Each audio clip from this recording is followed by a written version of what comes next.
Hello friends, Pastor Amy here from Southgate United Methodist Church here in beautiful Lincoln, Nebraska. It is Wednesday, July 7th, and I'm actually here in the sanctuary right now. I'm decorating the front area of the church for our next sermon series, Reflections of God, hence all this shiny, sparkly stuff here. What does it mean to be made in the image of God? That's how Genesis 1 describes the creation of humanity. Genesis 1 says that God created humanity in God's image. And yet, how can humanity contain in itself all of the immense power and goodness and eternity and knowledge of God? And the truth is, we can't. We aren't God. And yet, when we're at our best, we reflect into the world characteristics of the one true living God. Just like the moon reflects the light from the sun, the source of light, when we're at our best, we reflect God's best characteristics out into the world.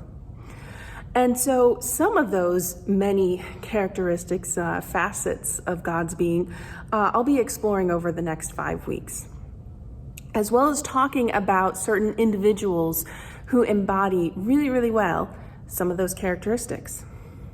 So this Sunday, we're talking about God's creativity.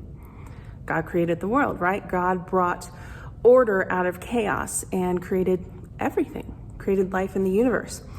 And so we're going to talk about what that means to carry God's creativity, to reflect that image of God into the world.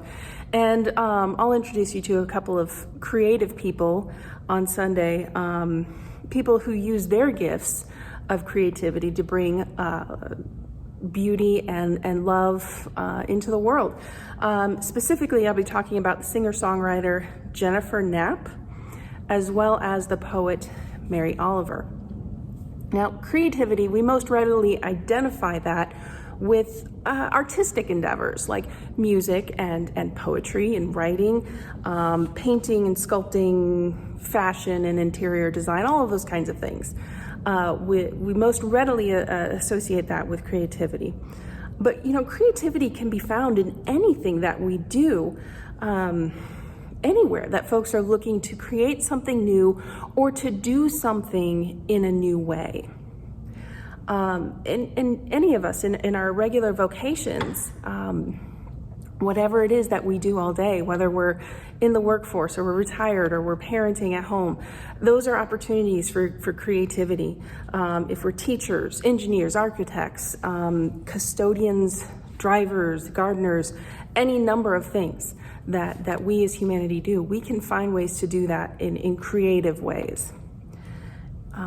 Every job, every vocation, every occupation has an opportunity for creativity if we're able to perceive it.